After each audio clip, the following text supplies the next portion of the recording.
Thanks everyone for joining us today. I so enjoy doing these interviews with folks. It brings out a different side of the people that we get a chance to meet and that we all work with every day.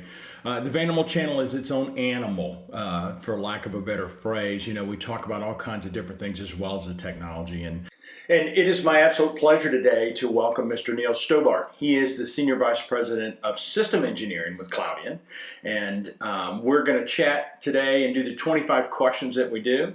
Talk a little bit about the technical side, but more about Neil and how he got to where he's at. Neil, good morning. Good morning, good afternoon. Here.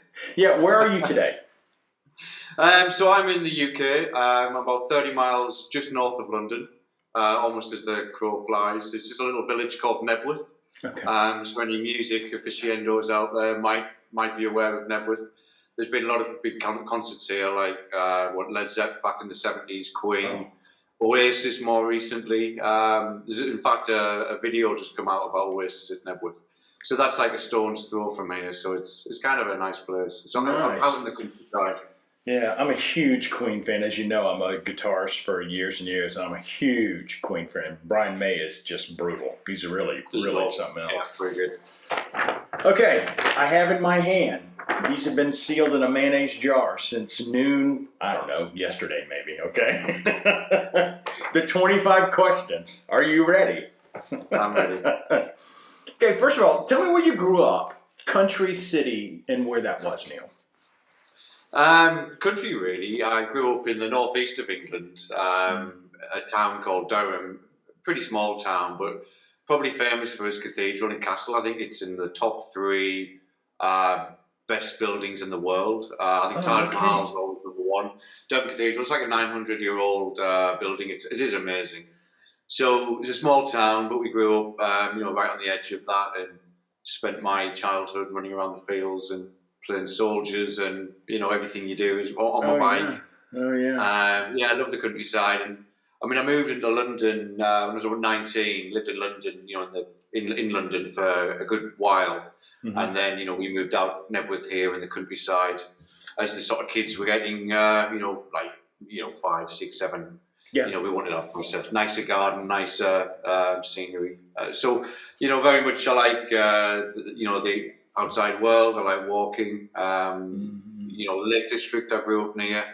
It's a very nice place. Lots of mountains and lakes, as the name suggests. We used to go camping there a lot. So yeah. Yeah, it's very different. I mean, I grew up also on a farm, growing up in lots of acreage, and my family had restaurants and different things, but we lived in a lot of acreage. And there's nothing to replace when people go, I want to get into the city and I want to be there. And I'm just thinking, no, you really don't, So, that's. I enjoy city life though, because, Sure, especially when you're younger and there's so much going on, and maybe I enjoyed it a little bit too much earlier on in my life. I'm older than I look probably. Oh no, I look older than whatever. Yeah. But yeah, there's benefits to both, and we have a train line that gets me into London in 30 minutes. And it's a 2-minute walk to the train station, so I've got the best of both worlds really here. Yeah, my first experience riding a train, and I don't want to pull us too far away, but my first experience riding a train in the UK, I'm not a soccer/football person. Okay, never had. I was about 23 when I came over there, and Trottingham, is that right? Trottingham, I think it is. Trottingham? Yeah. Yes. Exactly. Thanks. Apparently they had won whatever match it was. There were 12,000 drunk people on a 4x5 train car coming back into town. And every window that they could possibly pry open and hang out of, they were explaining to the free world, oh, by the way, we did win, We wouldn't win. Yeah. I was actually on the train the day that England were playing Italy in the final at Wembley. No kidding. Wow. This summer. And we were coming back from a friend's 50th birthday party, and that the train was absolutely mobbed, and because everyone was just going into London and they had their kegs of beer and singing, it was kind of good fun really. I love it. That's great. Tell me about brothers and sisters. Do you have brothers and sisters? Yeah, I have one brother. who's 3 years younger than me, and he's a policeman.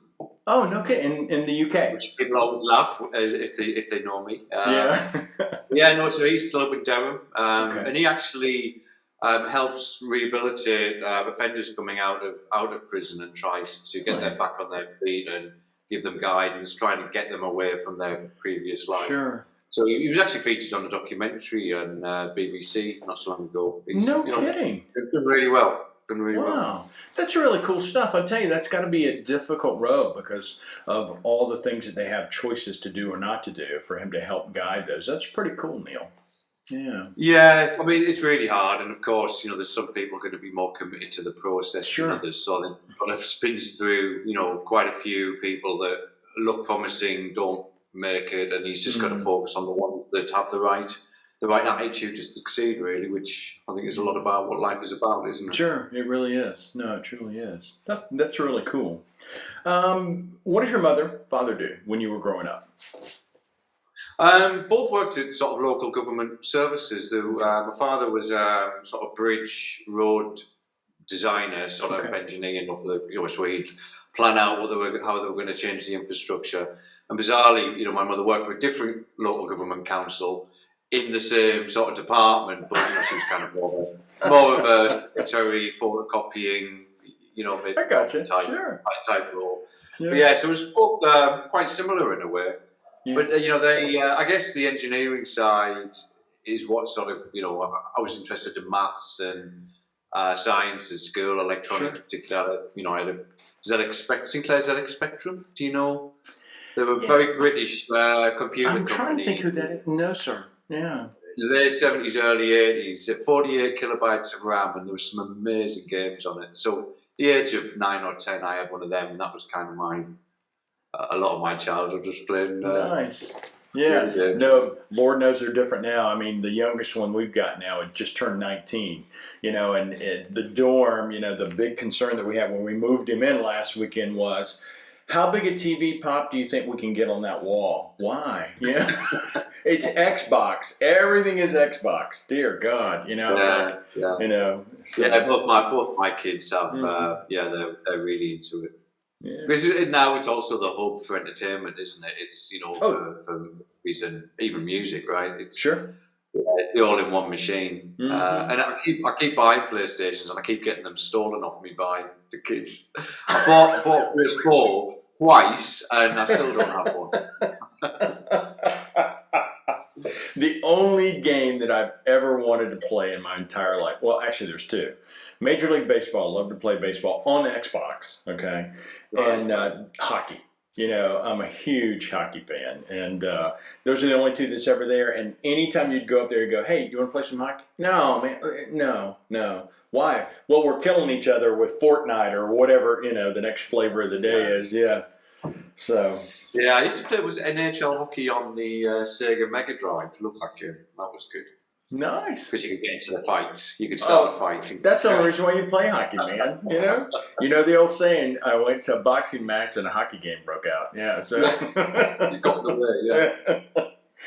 So tell me what your favorite, it can be anything, what your favorite technical gadget is. Oh, well, I'm very, very into music. I've got a lot of, I'm just looking around. I want to say my new speakers. Can you see the little blue speakers on the... Yeah, I do. Yeah, next to the Lego Death Star. Yeah. I just got them recently. They're little Kef monitors. They weren't cheap. I mean, there's, Oh, I bet. They're very, very good, but they're built with this metamaterial where they've got the woofer and the tweeter in the same enclosure, and they just sound so sweet. Really sweet. So that's my favourite at the minute.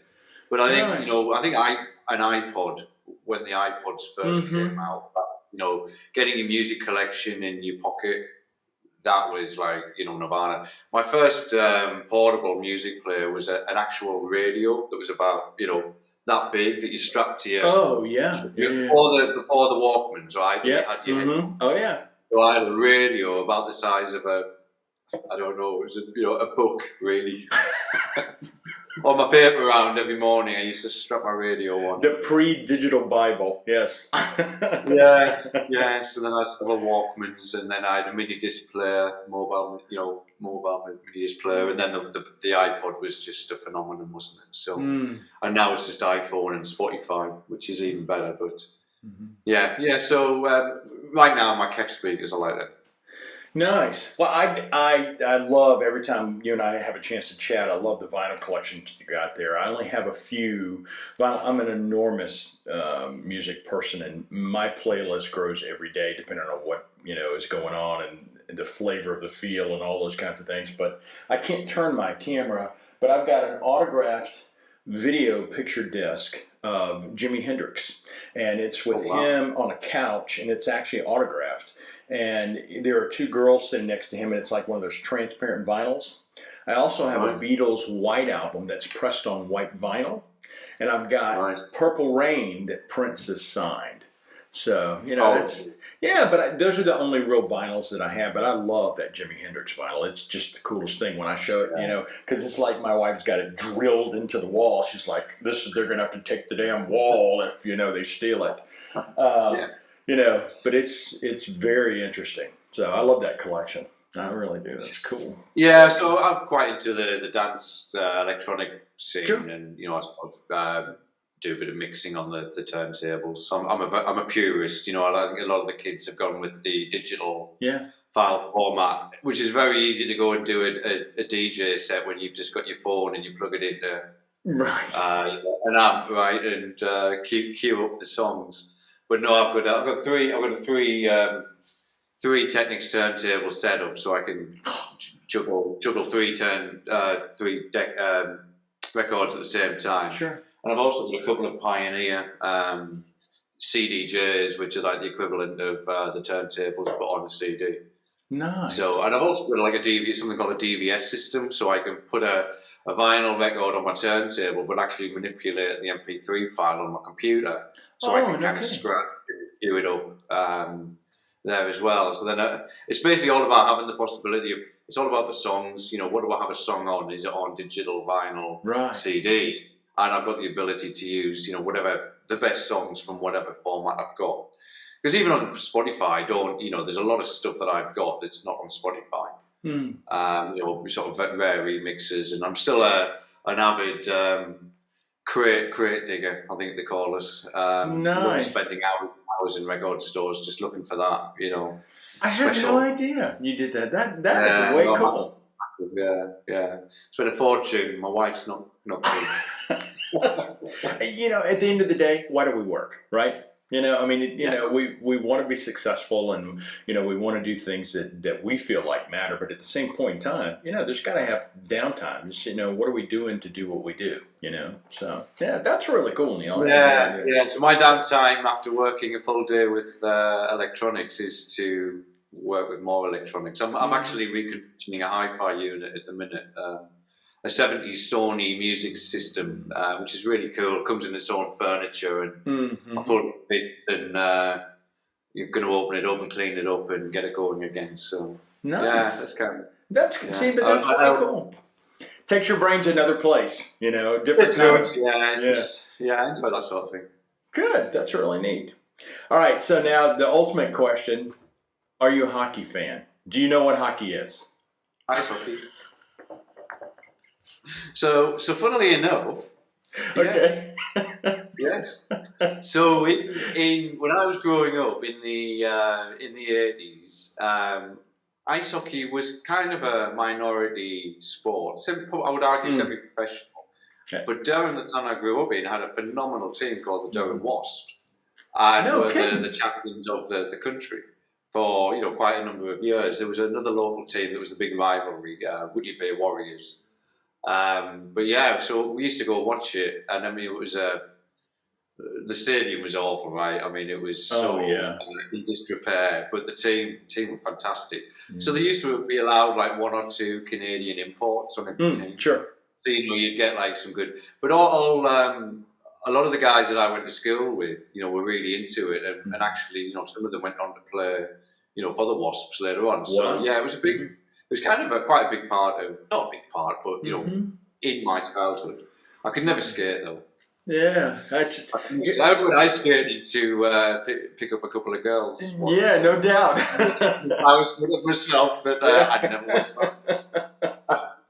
I grew up in Florida, which is sweltering hot all the time, Yeah, and yeah. someone called and said, "Hey, there's a Lightning franchise that's going to come to Florida," and I'm like, "Lightning what?" He says, "It's ice hockey." I'm like, "Ice hockey in Florida? Are you kidding me?" My buddy took us down there. We watched them. They were, had all the players there and things were going on. And we got season tickets for the first year, and they were at the fairgrounds because they hadn't built a stadium yet because they hadn't gotten huge, 2 Stanley Cups and all that nonsense. And our tickets for like 40 games were like $300. They couldn't give them away. Wow, right. It went nuts. I mean, just nuts. I fell in love with the sport. My very first hockey game I saw, they played the Boston Bruins. One of the guys, Ford, turned around, skated around, shot on net, hit the goalie right in the temple here at the top of his neck, and knocked him out cold in the first period. I was like, this is my sport now. A friend of mine, his mum was like mad into it, and she was behind the goal, and the puck went straight through the net and smacked her in the eye, and she had she had to have, I think she had to have surgery on the eye, a huge black eye. Oh, yeah. I mean, really, it was awful. Yeah, a piece of vulcanized rubber that's frozen traveling at 100 miles an hour, it'll do that. Yeah. It's just sparks, isn't it? Yeah. It must have been a gnat, yeah. Yeah. All right, so coolest vacation you've ever taken. Where was it? Ooh, Iceland was cool. Literally. Yeah, Viking town, yeah. Mm-hmm. Yeah, Iceland was great. I mean, going out on the glaciers in Iceland, we did a skidoo venture up, onto the glaciers, and that's an experience that I think will stay with me. It was just you sort of scratch the surface of the snow, and there's just deep blue colour underneath ice, and it's just as far as you can look, it's just snow, and that was amazing. But we did an RV trip in California and like Tahoe. We went to some of the national parks, with the kids. Just as I guess the kids were at the right age to appreciate it. Yeah. And we did that for a couple of weeks, 2 or 3 weeks, I think it was, and then got a car and went down Route 1 down to LA, and I think that was a great trip. So yeah, I'm going to say the US of it. Does that work? No, I said no. It does. Yeah, I've been down A1A. It's a really cool trip. It really is. Yeah. Yeah. Cricket, soccer, rugby. Fan. Who's your favorite team? Okay, soccer really. Don't mind a bit of cricket. Watch the rugby. If it was England playing, but no, soccer's my sport. I still play. Oh, do you good? Age of 48, still playing, and just as bad as ever was, and now it's getting worse because every time I play, it hurts. Because when you get hurt, it never heals. I'm with you. That's great. But I'll give a shout out to my football team, Sunderland, that were in the Premier League about 4 years ago, and then have just had a meteoric fail. Smashed to the now dirt. like in the third level division. So it's not it's not a good story. That's funny. What so far in your life, up to today, what is the proudest moment that you've ever had in your life? Yeah, I mean, look, kids. I mean, that's the obvious answer. In fact, both my kids. Sorry, my wife's just looking through the window, trying to get my attention. I think both my kids. They one of them, my son, he's 22, just finished university, graduated. With a really good grade. For many years, we didn't think that was ever a remote possibility. Right. Yeah. So that's really up there. My daughter's just starting university. I mean, she's bright anyway, so I don't know. It's kind of funny, you don't. I think for me, with her is she's finding herself as a person. Sure. She recently came out as being gay, and she's sort of really blossomed from being a very introverted person to somebody that's much more engaged with the world. And she goes out. I mean, she's already travelled on her own to Canada and America and Germany. Oh, that's awesome. She's only 19 years old, right? So she's done all of it. So now at university doing computer science, which is great to see. women getting into IT, and something I'm really quite passionate about through Sure. what Amanda gets up to. So I think you often see that. I think for me, what I've achieved, I think what I'm doing at Cloudian right now, I think I Yeah. look at the team that I've built, that I've brought in, and I'm really proud of what we're doing, because we are doing something I think quite special. Mm-hmm. Uh, we're fighting a new market. I've suddenly turned into sales mode here, but we're fighting Yeah. trying to create a new market in a way for a new technology that really can help people, and you've got to really educate everybody about what object storage can do for you, and it's not just simple. Hey, here's some storage. Is it better than this one or that one, and does it meet your needs? It's let me help you understand, where this can really help your business. So it's being an SE at Cloudian is not an easy job. Thank you. And I think the guys, well, the guys that we've got do a really fantastic job, and I'm really proud of them. And I don't want to take credit, because it's those guys that do Sure. the job. I put the team together, and so I'm proud that I've chosen that I've seen the right people, and being able to bring them together. I think that's something I'm pretty proud of right now. Good. Well, you really should be. I mean, at the time when, I decided to start having a conversation with you and come on board and all the things that were there, everything that you think that you've done, you have done, and everything that matters, everybody on the team has got that same, I don't know if it's a vision or a desire, but what we're doing is different. I mean, and it's very, very cool. I think we also have the luxury of the majority of the engineers that work for you. We could work just about anywhere we want to work, and we Yeah. choose to come here because of what you guys are doing. It's really cool. I don't disagree one ounce with you. Yeah, that's really Yeah, cool. it's all about ethos, personal ethos and Yeah. attitude. I mean, I did a little bit of object storage before I joined Cloudian, but I was a regular storage guy, right? Block file, Yeah, file channel, yeah, all yeah. that. And I kind of bluffed my way in a little bit, pretending I knew a little bit more than You? it is. No. You do, Yeah. but I know that technology I can learn. Sure.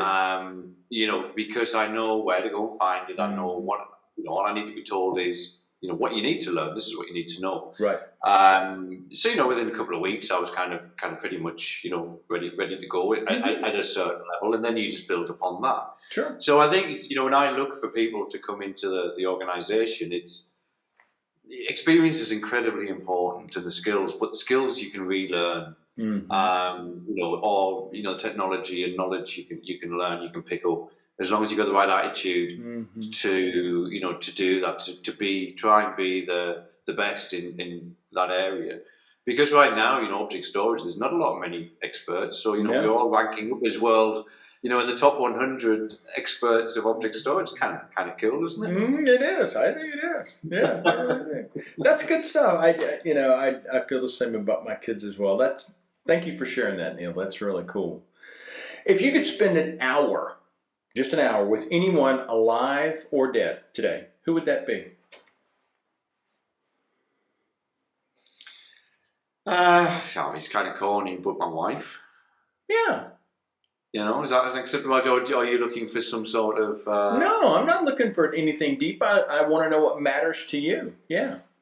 Yeah, yeah. I mean, I'm very proud of her. I think she's kind of, cheesy again, but that soulmate that I don't think a lot of people do find. And we kind of have a great relationship where we're best buddies, and man and wife, mum and dad, and all the right things. But it's a good relationship where we give each other space to do.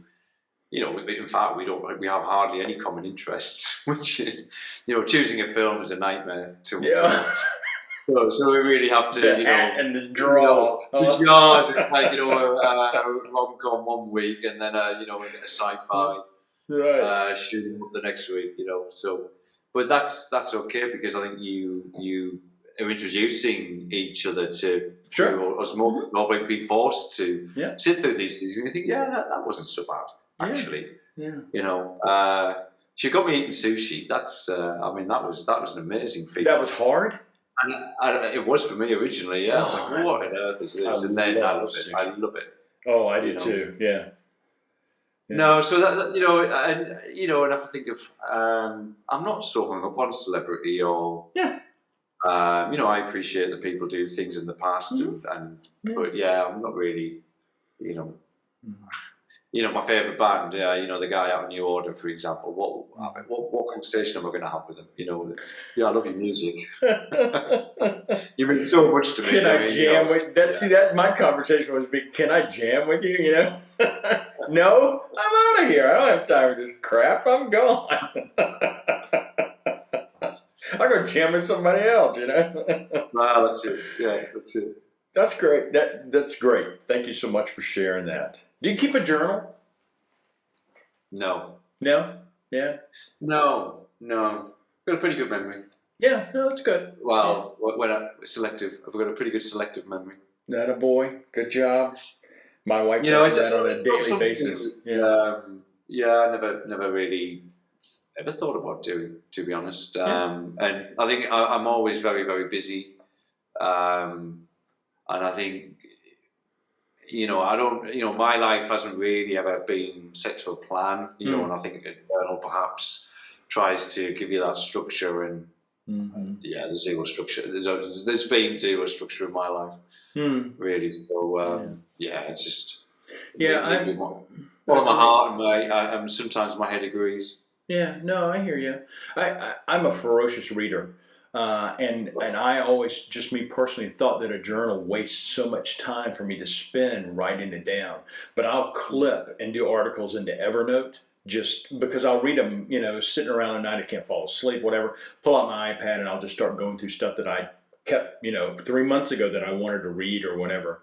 But Yeah. yeah, journal is just, to me, it seems like, oh my God, it's so taxing of my time. I could do something more valuable than write for 2 hours, So, I think you can get yeah, you can, yeah, and then it starts to build up, right? And there's all the stuff you've got to go back in and do or want to do or yeah. whatever, and you can live in the past a little bit sometimes. Yeah, true. iPhone or Android? iPhone. Good job. All right, we can keep going. Rock, rock and roll, country, new wave. What's your fave? Electronic. Yeah. Okay. Yeah, we got that. Electronic. Really, my musical formative years were in the early '80s. Pet Shop Boys, New Order, Depeche Mode, Joy Yeah. Division. Yeah. So a little bit of punk in there. I like rock and roll as well. I mean, Yeah. big indie fan for being to see bands like The Cure. Oh, Robert Um, Smith. Oh, yeah. I've seen Queen. I saw Queen live in St James Good. Park when I was about 12 years old. I think it's Mm-hmm. kind of magic tour. Mm-hmm. So I like all of that as well. Mm-hmm. I'm very open. My son was very into hip hop. He does music production. Sure. Yeah. Hip hop producer. He'd like to be, want to be hip hop producer. Mm-hmm. So he's introducing me to a lot of new stuff, and that's interesting because hip hop is kind of turning into what I used to like, which we used to call trip hop, which was a little bit more. It was a British sort of hip hop wave, which was less rapping, more about the music, Sure. Sure. and often sort of proper singing. I don't say that, Proper but singing. maybe having a bit of rapping as well, and Yeah. a Yeah. lot of what he's interested in is kind of gone back that way. So some of the stuff that he's making, I think, that's pretty cool because Mm. it's like what I used to. Massive Attack was a band, or a band I do quite like, is a sort of a touchstone of what I listen to at the minute. Gotcha. Do you know Gotcha. Massive Attack? Have you heard of them? British. I'm going through my brain right now trying to think. I'll send you send you a link. Their first album is stunning. Dude, I know. I'd like to hear it. My favorite story, and those who are on my channel, they know that I've built guitars and played guitars for years and years and years. In the '70s, there was a place in Florida called the Orange Bowl. Okay, it's a huge stadium, open air. It's in Orlando, a little bit north of Orlando, downtown. And we'd gone to see Led Zeppelin. Okay, and I was in high school. I think I must have been 11th, maybe 12th grade. And this band opened for them. This kid comes out, man, he is blowing this guitar apart. Just nothing like anything you've ever heard anybody play ever. And we're all looking at each other going, what's going on? Jimmy Page walks out and he goes, I can't follow these guys. And he walks back on stage. It was Van Halen. First big show we'd ever seen. It was Eddie Van Halen, yeah. And he just kind of walked out. And then later on, they ended up at the end of the show kind of jamming a little bit together. But that was the first time I'd ever seen him. That was it. I was done. This guy changed the world. Yeah, it's crazy. So I'd love that link. I'm going to hold you to that. Okay. Yeah. Mustard or ketchup? Matters. Mustard. Oh, God. You and Mike.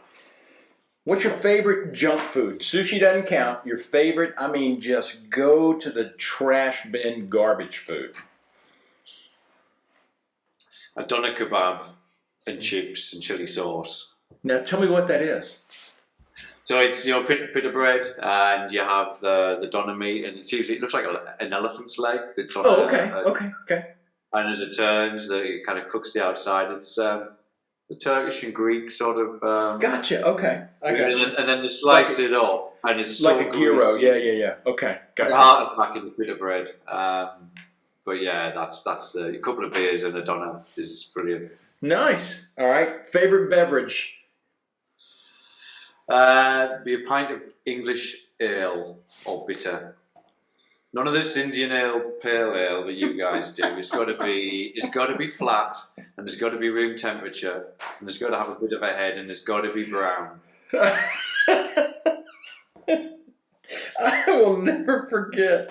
I was in my early 20s. First time I went to the UK, we were taking these trains to different places, and everywhere you go, there is pub food, and there's a place, if you take the 2 liter, remember the 2 liter plastic Pepsi bottles? You could take those with you to go to any brewery, and they would fill them up for like 2.5 pounds or something like that. Right. And you just walk under your arm, going back on the train, you got, 2 liters of beer. It was everywhere you went. It was insane. That was awesome. Yeah. Okay. Yeah. No, I like the ale. I'm not a big fan of carbonated lager, which is basically what you lot drinking. I'm not a big fan. and I'm partial to a Jaeger bomb. Are you now? Yeah. Yeah. So if Adam Dagnall's around, we usually have a Jaeger bomb or two. Nice. It's good for the soul. Be aware of him with kickoff. If you could redo any decision that you make, any decision, doesn't matter what it is, what would you redo and why?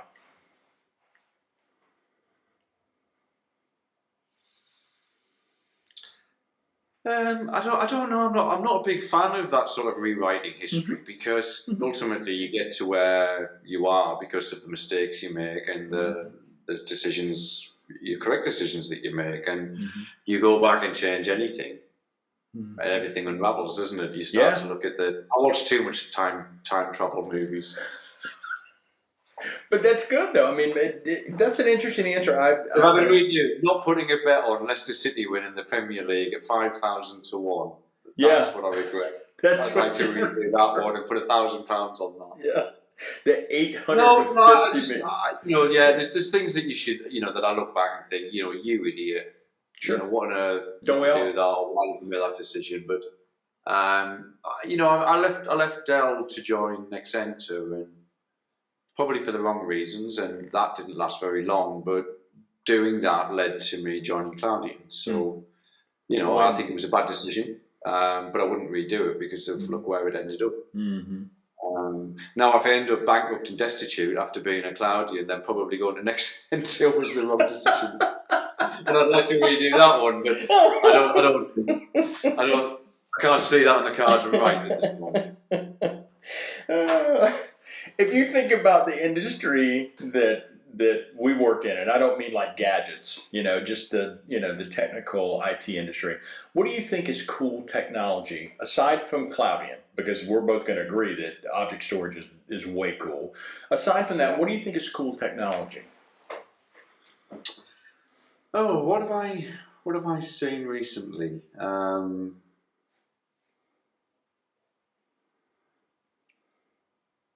Yeah, it's interesting because I think a lot of it is just sort of, it's almost, I started off at a bank and they were big mainframe as a lot of banks probably still are to a Sure, yeah. degree. And I think a lot of the stuff that you see have rolled through because I've been in the IT industry really ever since the advent of the open systems space, Windows and the Unix and then Linux. And all of the stuff that we see as cool stuff is rolling from what was originally the core capabilities of mainframe. So all of the virtualization stuff came from mainframe. All of the HSM, the managing data came from mainframe. So we sort of seem to be bouncing between, you could argue a big VMware estate is a form of centralization. It is. So it's, and then even the next wave of stuff that I've been seeing from some of the big hardware vendors is what do they call it? Is where they're splitting the component of a server into independent boxes. Containers. No, but at the physical level. So you'll have a box, instead of having a server with RAM and CPU and storage in it, network cards, you will basically have an NVMe network where you'll have a box full of CPUs, a box full of GPUs, a box full of RAM, a box full of fast storage, a box full of slow storage, a box full of network connectivity. And essentially using a container-based model, you can say, right, create my application, and I want a little bit of CPU, a little bit of RAM, and then you're pulling it out of these dedicated boxes, and then you're sort of sitting there in this sort of ether, really, with bits really cool. Components from everywhere. And that's sort of almost that. It's that next level of virtualization. Where the hardware, because that's what I've seen some slides from Western Digital and Seagate, both looking at, and I'd love to remember what they call this. I was going to say, I'm going to dig into that. That, I think that's kind of cool. Yeah. I like that. And I think it's just that bridge between the cloud. I think what VMware are trying to do, bridging the on-prem, workloads up into cloud and being able to sort of move stuff around. AWS, for example, is kind of doing it the other way around. They're bringing the outposts into the data center. Now they can bridge. You can burst out into their cloud to their unlimited platform. And VMware is doing the same thing, right? But you've been able to put it across a bunch of different cloud providers. But I think that's really where, ever since the hybrid cloud sort of discussion started off, that's really what people want, is the ability to, be able to take their application, right, it's year end. I need that to run twice as fast as it does. Put it, seamlessly put it in the cloud, run twice, 5 times as fast, and then it's finished, bring it back down again. And that's where I think we're beginning to get to that. The difficulty will still lie in data management. Where's the data going to sit? Is it cloud? And because when you've got, especially what we're dealing with, which is multiple petabytes these days, it takes a lot to move that amount of data. A long time to move that amount of data. So there's a lot of interesting stuff going on. That and I like the AI stuff and the machine learning. I've worked on a couple of projects around that. That's still early days, but there's a lot of work has to be done on an AI. The machine learning process is very intensive and takes a lot of manpower. Takes a long time. So anywhere that can ways that are speeding that up, I think is very interesting. To be able to train the machine.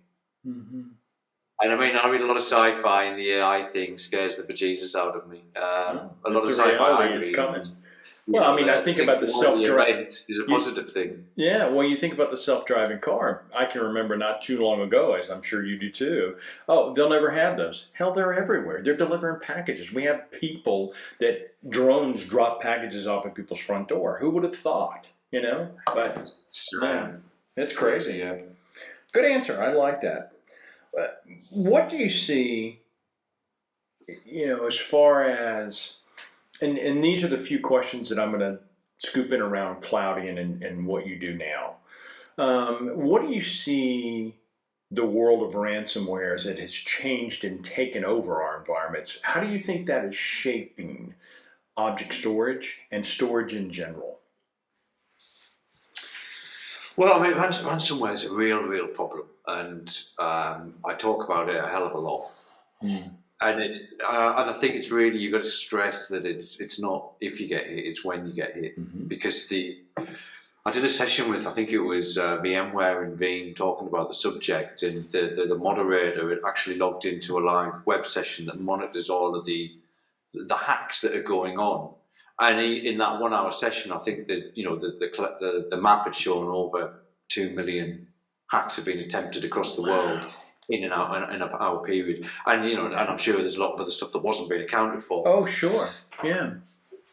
So I mean, really the only cure to ransomware is to lock your data. So you've got to be selective around how you lock your data, because there's some challenges with worm storage, and that is that once you lock it, it's there for a set period of time, and you can't get rid of it unless you actually trash the whole storage system and kind of start again. So you're going to be very careful about where you deploy that technology. You don't want to put that in protecting a database, for example, a very transactional database, because every time an update is saved, you're going to be locking that, and you're going to be creating another copy and another copy and another copy, because it works at file level. The database file is probably in one, it's a big database file. Sure. So for every transactional change, you would have a full backup of the whole entire file thing. copy Sure. of your database, and that's just going to spiral out of control. So really putting it into the backup flow makes a lot of sense, because it's kind of your last resort. The hackers have got quite clever. They would tend to attack your backup data first, because you're less likely to spot that attack, and then go after your primary data. And by that point, you think, okay, my primary data is now gone. At least I've got my backup, or hey, my backup's already gone. So that then puts the the criminals on the front foot there. So protecting your backup, is still the last resort, and I think improving the way that you do your backups, doing more frequent backups if possible, doing your incrementals. I think that's the way, and then using the worm storage on the back end is obviously where kind of Cloudian comes in. I think Veeam's the only guys that have really got it nailed on right now. I think the others are catching up a little bit. Commvault are kind of there, but I think some of the others have just, they haven't missed the boat. They're all working on it, but right now I would argue that the best solution for ransomware is a Veeam and Cloudian combined solution. And I'm working on projects to try and bring that solution to the mid-market, to the lower market. For the Veeam customers that have only got 1 terabyte, it's going to be a bit daunting to put in a petabyte object storage system. Yeah. You only put, you only got 1 terabyte of data to back up. But I'm putting together solutions that hopefully we can address that market as well, and be able to just give you a ransomware vaccination, for your Veeam data or any other backup data. So it's I think it's really got to go up the agenda on the IT. I'm not saying this just because of we're going to kind of profit I hear from you. it, but I think it's imperative that the organisations that have been attacked and what can happen. You saw with the Colonial Pipe attack, right? I mean, queues and queues of cars. That was on the news in the UK. And that is a relatively, I would say, like a outlier story for the UK to cover. It was kind of serious. Now we've had some of our NHS trusts attacked. Now, patients can't be seen because data's gone or been hijacked. Right.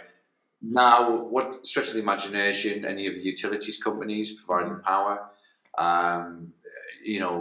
Anything else on the private healthcare providers? Government. I mean, it's scary, right? I mean, this could be a catastrophic situation, and even the World Economic Forum said it's in the top 5 list of threats, not just from an IT perspective, but to business. I have a worldwide economy.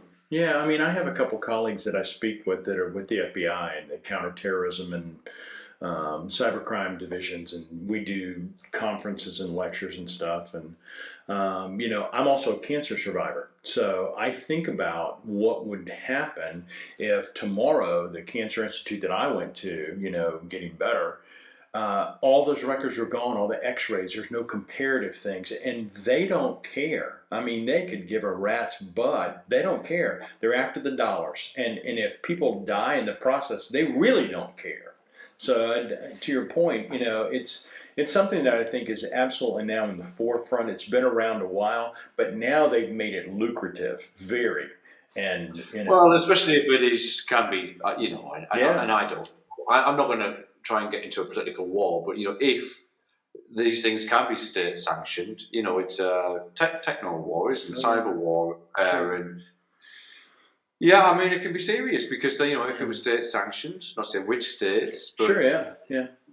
then they're going to target the core infrastructure, Hmm. to try and disable a country Hmm. economically. It's really worrying. It is really worrying, and I do think it's.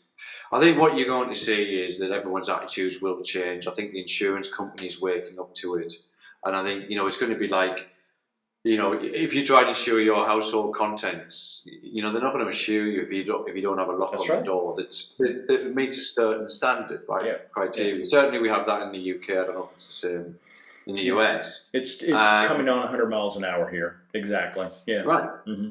So I think that the insurance industry will be saying we're not going to protect your data unless That's you right. put that lock on the Hmm. door. And I think that's the way that they'll make it so unpalatable from an insurance point of view that. And I mean some of the risks, right? I mean there was I think Colonial, not I believe we put a quote in for that and they didn't take it and they lost a lot more than they would have spent. Yep. Yeah. Yeah. I I was think. going down that thought too. Too late. Don't quote me on that. Gosh. Off the All right. record. Oh no, there's loads of people watching. Yeah. Yeah. Here's my thoughts. Okay, we got a few more. I want to be conscious of our window. I know we'll have some folks on here in a few minutes that are going to want to ask some questions, but there's a couple that I want to get to. One is best movie that you've ever seen. Oh, that's impossible, isn't it? I mean, Star Wars was the first movie I saw at the cinema when I was 5 years old. That was an Oh, experience that'll never yeah, be sure. repeated, and I've seen that movie. It's got to be in the hundreds of times now. Mhm. I love Pulp Fiction. Love Pulp Fiction. That was just. I knew I came to work for you for a reason. It's just one of those films where you just sit there. I can't believe that happened. And then it just escalates and escalates. And I love Quentin Tarantino as a director. I think he's Yeah. just. I saw Once Upon a Time in Hollywood recently. That is amazing, and I Is watched that it a again. $5 milkshake? That's a $5 Yeah, milkshake. yeah, I love that. Yeah, Once Upon a Time in Hollywood, great also. The things that he does, just to digress, is that he takes some of the finest actors that have ever hit the screen and gives them the gravity to do hysterical stuff, and it just yeah. works. I mean, it just works. Too funny. I love Pulp Fiction. Great That is flick. great. And I want to mention as well, Guardians of the Galaxy. I just Oh, of watched that course. again Yeah, yeah, tonight, right? yeah. Because that just even now there's little bits in it that just make me smile. I Oh, just yeah. think that is a riotous movie and Uh-huh. just like a splash of colour, and I love that as well. Yeah. So yeah, Yeah, there's my personal favorite of all time though is Caddyshack. I could watch Caddyshack with Bill Murray 4 million times, and I would still laugh until I'm crying. I just love that movie. yeah. Have um, have you ever thought about writing a novel, like a memoirs, biography? This is who I am. This is what I've accomplished. This is what I didn't do. No, well, kind of. I've got a friend who always says you should write your stories down, and Hmm. you'd make a great book. And maybe he's right. Maybe I'll do that when I'm bored. Older. Hmm. I think that'd be too much other stuff to think about. I think they always say there's a novel in you, and I'm trying to find it. I'd love Sure. to write. I do like writing. Yeah. I do a lot of writing at work. Yeah. Writing sort of documentation and stuff. But I like to write, and I was always, liked it at school as well. Hmm. I don't think my imagination is the greatest. That's I struggle to come up with different ideas, especially in something for fiction. But I don't know. Maybe it's just waiting for the spark to turn up. I Hmm. think. I Gotcha. think that's. Okay. I think Yeah. I think writing an SE handbook as well could be interesting because I've got some alternative views on what it takes to be a good SE. I don't know whether that will be a book though, or whether it will be a pamphlet. Here are the 3 things to follow. Yeah. Everything Yeah. else over your shoulder, right? um, Where's my last one here? Okay.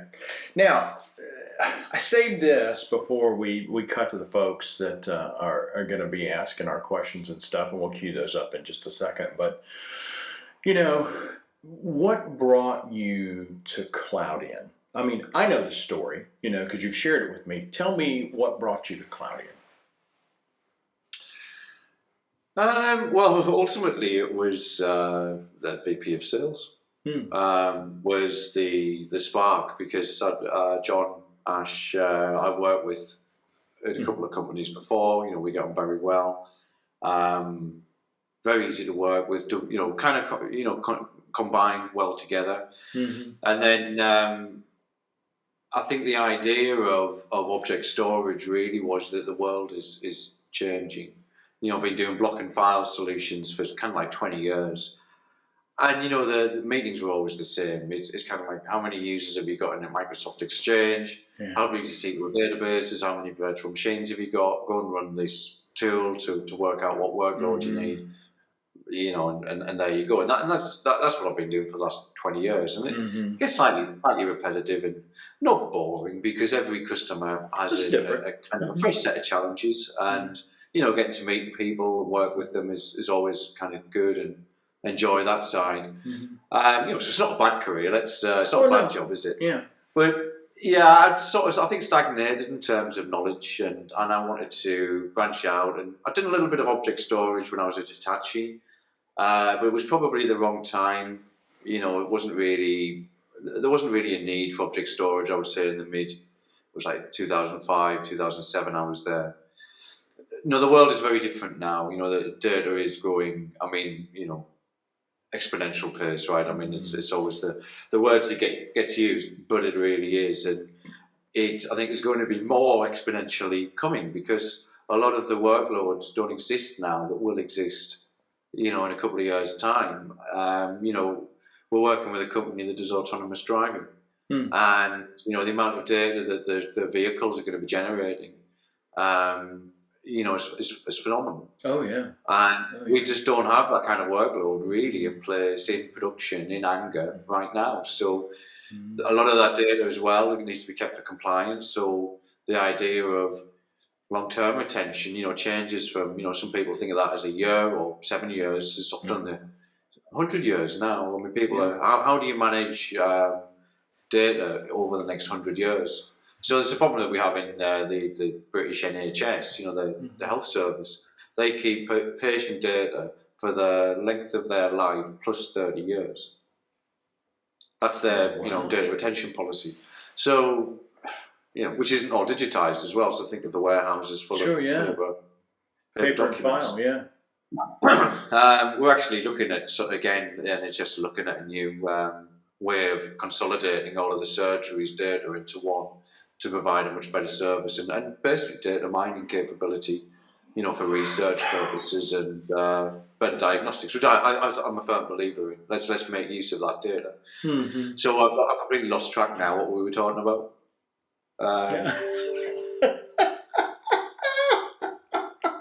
I've done a massive tangential. This is my favorite part. What brought you to Cloudian? The ability to talk about things like that. I mean, it's, the work. I mean, we're working on the biggest storage deals in the world, because we've got the technology that is the most scalable. So for somebody that's worked in storage, you want to be challenged and find new solutions for people. They've got these new challenges, and it's not easy. Some of the stuff that people are doing, it's the first time anybody's doing stuff like this. So, we're kind of trailblazing in many ways, which is seat of the pants at times, because, again, no one's done it before. But, we're learning, and as a team, we're knowing how to handle this stuff. I mean, the Veeam, we had a large-scale Veeam implementation. I think the biggest on-object storage in the world. Yeah, and it took us a while to find the right solution for it, but we're there now, and what we've learned, we can help other people with that. So it's getting into different use cases, learning new technology, talking about things like analytics, how we can make better use of data. So although we're just a data storage platform, we're looking to make data more valuable, be able to do more things with it, and that's really exciting. The ability to ingest some data and then have it come out automatically redacted in flight as it comes out for a certain user, or another user can read it straight, or without changing any of the data. That's where we're going. In our next sort of 9 to 12 months is bringing in that capability, the ability to ingest a photograph, scan it, do image recognition, update the metadata with everything that we've detected out of that picture. I mean, that's cool stuff, right? I mean, that's where the machine learning then becomes easier because we're building in almost automatic machine learning. So, look, that's way beyond doing block and file. It's block and file is speeds and feeds now, not really how can we help you do better with your data, which is what the conversation I like to have. Sure. Well, I mean, just two of the customers that I have, one, we literally are in the process of, when this kicks off, he has a room that is probably 14 by 20 by 15 that is nothing but LTO tapes, nothing but. And his retention for that is 50 years. Well, he may not even be able to get the physical hardware to read those tapes. So that's part of the process of now ingesting all that using Veeam, to bring all that stuff out of that room to now he can then search it. He can do things that he couldn't do before, for exactly the same kind of things. And that's, to me, future-proofing your data center, which is what object storage is doing. People it's like when we first heard the term NAS. When NetApp put that out there, NAS, what the hell is NAS? Okay? It's going to be the same conversation in just a few years where people are going to say, oh, you don't have object storage? Why don't you have that in your data center? That's where it's going to be. Yeah, I've seen some large organizations have very much shifted their approach where typically they'll be looking to put it on block or file storage. And the question they ask is, that workload, can it go on object? Right. That's the first question they ask. And it might be that yes, it can, or it might be no, it can't. Can it go on file? Can it go on block? Does it need to go on flash? Right. So it's this sort of, invert the pyramid. Ask the question, can it go on object first, and then bring it. So it's getting, people are beginning to appreciate what it can do, and I think you've got to also appreciate what it can't do. It's not a flash flow. Oh yeah. Millions of IOPS for 4K, databases. It's not that. Never will be. But for a lot of other workloads, it can be the primary, or should be the primary storage platform. The tier one for certain applications. Yeah, and at the end of the day, workloads are going to be right. Yeah, think about 10 petabytes of flash versus 10 petabytes of object. Is there a cost difference? Yeah. Maybe just a wee. Well, I did a comparison. I looked at what you could get $2 million, and you could get about two petabytes of pure flash array, and it was about 20 petabytes of storage. They did like 100 2 million IOPS. We did about 200,000, which actually wasn't bad. But if you looked at the throughput, the bandwidth, we were blowing them away on the bandwidth. So we were doing, for the money, we were doing like 3 times the bandwidth performance than the flash array. So when you say you want performance, what kind of performance are you looking for? That's the important question. So should be discounted. Good stuff. Well, I'm glad you're here, Neil. I'm glad that you've had an opportunity to pick the team that's really changing the face of what object storage is doing. Take credit for it or not, they're your children, and it is what it is. But I know we have a good time doing it. I know. We have a good time doing it. I haven't been smacked with a ruler yet, so I'm good.